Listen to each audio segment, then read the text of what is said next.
இல்ல அது எப்பயுமே சரி இப்பெல்லாம் சொல்றதுக்கு சின்ன வயசுல நான் அவளை வின் பண்ணதே கிடையாது. எந்த இடத்துக்கும் போய் நான் ஒரு விஷயம் வின் பண்ணேன்னு எங்க அப்பா அம்மா பார்த்ததே இல்ல. ஏன் ரன்னிங் ரேஸ்ல கூட நான் வின் பண்ணி அவங்க பார்த்தது இல்ல. ஹைட் அண்ட் சீக்ல கூட ஒளிய முடியாம ஈஸியா கேட்சர் ஆயிடுவேன்.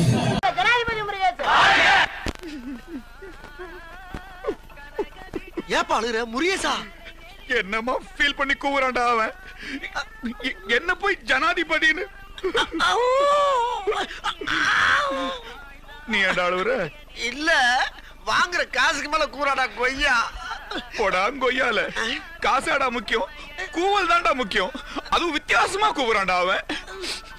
கொய்யால கொய்யா கொய்யா கொய்யால ஐயா என்னய்யா இதெல்லாம்? எப்படி எப்படிலாம் ஃபீல் பண்றீங்க? எப்படி உங்களை அடுத்த முறை என்ன பாக்கும்போது இதை விட அதிகமா ஃபீல் பண்றேன்.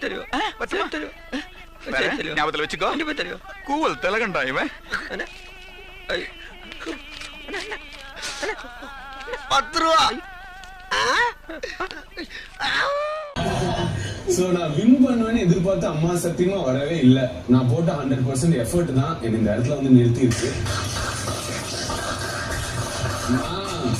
இந்த பிக் பாஸ் வந்ததுல இருந்து சொல்றதுதான், எந்த வீக் எலிமினேட் ஆயிருந்தாலும் நான் சந்தோஷமா தான் போயிருந்திருப்பேன். அப்படி ஒரு பொழப்ப ஓட்டலான்னு வந்த பையனுக்கு இன்னொரு பிறப்பாவே ஒண்ணு கொடுத்துருக்கீங்கன்னு நினைக்கும் போது என்ன சொல்றதுன்னே தெரியல. Thank you so much. அண்ட் இந்த மோமெண்ட்ல எங்க அம்மா அப்பாவுக்கு நான் சொல்றேன், வித்யாப்பா ஒரு வழியா நான் ஒரு கப்பு வின் பண்ணிட்டேன்ப்பா.